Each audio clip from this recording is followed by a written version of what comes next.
All right, moving on. Let's see. E-rig status memo. So, inside of the Drivers Pro in their app for e-rigs that we dispatch them in, they are responsible for updating the status of that container. And this is their statuses. These are their statuses that they use. I won't go into all of them right now in detail, but I will review them. It says that when you pick up an empty or load a container from the port or any other interchange facility like a depot or a rail yard, you will update your status as departure outgate.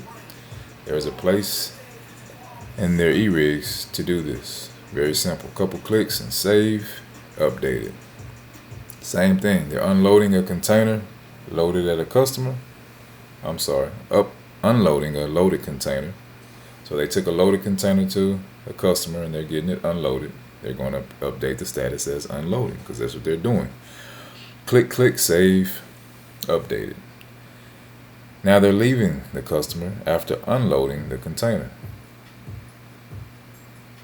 They update their status as departed delivery because that's what they're doing. They're leaving the facility. So they're departed delivery, click, click, save. Loading an empty container, on the other hand, so they took a loaded container, took it to a warehouse. I'm so sorry. Yeah, they took an empty container. Sorry about that. They took an empty container to a warehouse, and they got it loaded, or they arrived to a customer, I should say, and click, click, loading, saved. As soon as they arrived, they would do this, either arriving to unload or arriving to load.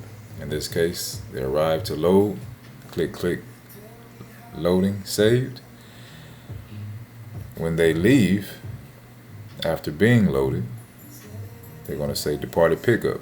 They took an empty container to a warehouse, picked up some freight, some cargo, cookies to machinery, and they are leaving. Departed pickup, click, click, save. Let's say they're dropping it empty at a warehouse. The good way. We told them to drop this empty. The customer or the warehouse is going to load this container with us gone. So the driver is going to take that empty from the port, drop it over there at the customer, leave. When they leave, they're going to click, click, choose dropped empty, and hit this option here and hit save. When you're dropping an empty or you're dropping a container, it's going to ask you to do it. It's going to ask you to verify. So you just verify that you are actually going to drop this container empty or loaded at a customer, and that's it. You don't have to hit the departed. There is no departed delivery, departed pickup. You just dropped empty. That's done. Or you could, if you wanted to, you could, but it's not necessary. You will, in fact, once you hit dropped empty, it will deselect this load where the driver will no longer be able to update a status. It would have to be dispatched to them again. We'll go into more details later. Once they hit select dropped empty or drop loaded, it deselects. They can no longer make any more changes to this load except put paperwork in. They can put paperwork in up to 7 days on any load. However, they will not be able to update the status once they select dropped empty or drop loaded. Unless dispatch drags their name back to the pro and dispatches it to them. You'll learn about that later. Dropping an empty or loaded container to the port. Just like here in the beginning, if you're picking up an empty or load at the port, the driver will always and only choose departure outgate when taking a container out of the port. In the same manner, that the driver will only and always choose completed when they are returning a container loaded or empty to the port. Always. Okay. As always, before choosing a status, if you're not 100% sure, they should call you or management to verify, to ask questions, to get an answer. But they should always use the correct status for their E-Rigs Pro. Boom. Let's keep it moving. Field notes. When you go out into the field, this is what you will see. You will see a container, 4 letters, 7 numbers. 4 letters, 7 numbers. High cube, standard. High cube, standard, high cube. You will know a high cube because it will have black and gold tape on the corners of all 4 sides of this box at the top. You have some weights of the container itself, but the only thing we really need to be concerned about is high cube versus standard. High cube, standard, high cube, standard. Alright, know it's a high cube because it's 9 feet 6 inches or 96. So know it's a standard because it's 8 feet 6 inches inside, or 86. The doors open this way. Unlatch it from here. Swing the door open this way. Swing the next door this way. And you can see inside of here. Same thing with this one. Unlatch, open, open, and that's it. Alright. We'll get you guys some videos on this one day. For now, this is what you see. Container number, 4 letters, 7 numbers, followed by the check number. They call this the check number right here. Let's get a little closer here, if we can. 4 letters, 7 numbers. Last number is the check number. Don't know why they call it that. Well, doesn't matter why they call it that. Know that if someone says, what's the check number? They're just simply referring to the last number. You will hardly, probably never hear that term. But that's what that is, a check number. Container number is 4 letters followed by 7 numbers. That's your container number. High cube, standard. Make your notes. This is a 20 foot. This is a 20 foot container. There are no high cube 20 footers, by the way. There are, but you'll never see them. Again, 4 letters, 7 numbers. Last number being the check number. This is a 20 foot container. These are 40 foot containers. I can tell just because I'm looking at them, but you'll also be able to tell in person, more so than in this picture. 45, as you can see, so this is a 45 foot container, 45 feet lengthwise, and you also see this little bridge here. No 40 footers will look like this. You see this is a 45. It'll be like this on either side, 2.5 feet on each side, giving you 5 extra feet, 5 more feet than a normal 40 footer, 20 footer, 45 footer. Alright.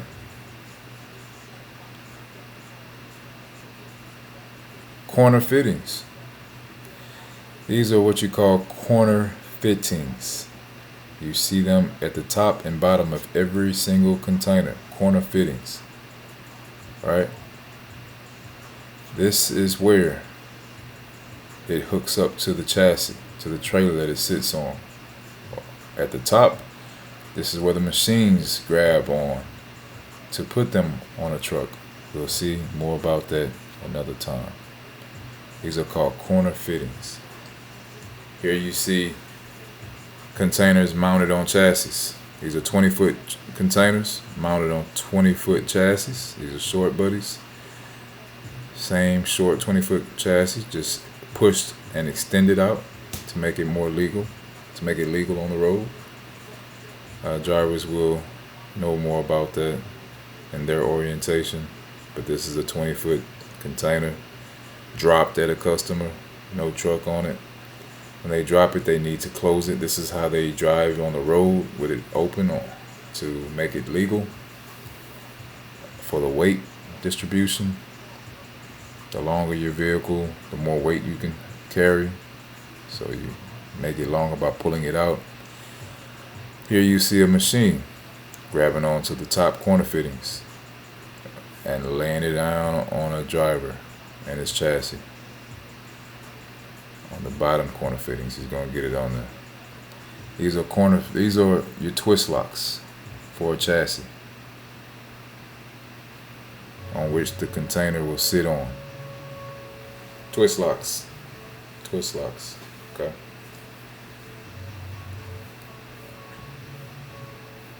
This is your standard 20-foot chassis. Sliding mechanism here. They pull a lever right here, and they're allowed to slide it back and forth. This is a standard 40-foot chassis. 40-foot chassis. Corner fittings here. I'm sorry, twist locks here to secure the chassis. This is for a 45 footer. A chassis for a 45 footer. Okay. This is your chassis. Chassis numbers again are 4 letters followed by 6 numbers versus 7 numbers on a container. Chassis only have 6 numbers and 4 letters. DCLI is one of the main equipment providers that provide chassis to the pool of ports. DCLI. This is a twist lock. This is the mechanism of a twist lock. They simply push or pull this lever and it will lock or unlock your chassis from the container. Right inside there is where you will see this mechanism or this mechanism. It's a twist lock.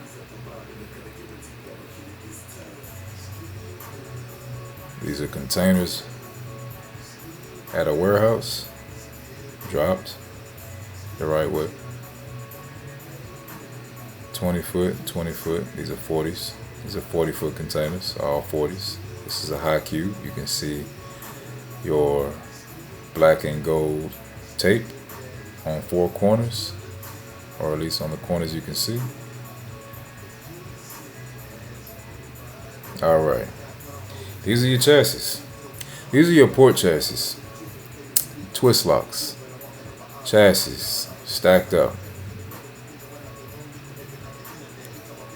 Alright. This is a container port cheat sheet for a driver. You can also take a look at this real quick. When the drivers are pulling up to the kiosk at the port, they'll be somebody will come on and say, "Hey driver, how can I help you?"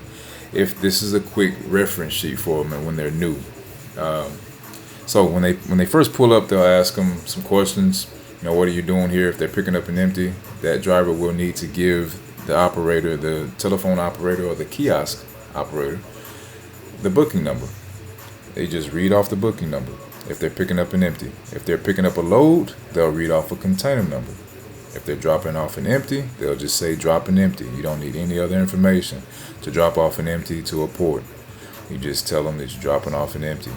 If you're dropping off a load, you will need the booking and the seal numbers. So when you're dropping off a load, you'll need a booking and a seal number, and you'll use this in combination if you're doing more than one move. For instance, if you're dropping off a load and picking up an empty, you'll tell them, "Hey, I'm dropping off a load and I'm picking up an empty." They're going to say, "Well, give me your booking number and seal number for your load, and give me your booking number for your empty," and you'll just give them that information. And as always, golden rule. This is my golden rule for everybody and all drivers. Please remember, always stop the call and ask before you do if you do not know. Always. Good rule of thumb, get your paperwork checked before you turn it in for the first few days on the job, and remember to be a pro even when others are not.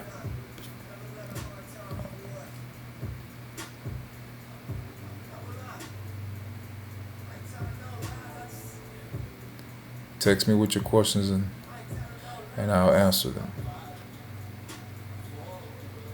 Right now, yes, right now, while you're listening to this video. I'm watching this video. I want you to text me your questions. This is all that we went over. Just a little scan. You'll learn more about this. Again, we're just washing you with information. You can pause it, rewind it, replay it. You will pause it, rewind it, and replay it if you are doing your part and learning this information. Just washing yourself over with it. Listening to it, watching and listening to it. Yep, there it is. Drivers and dispatchers are the heart and blood of our team.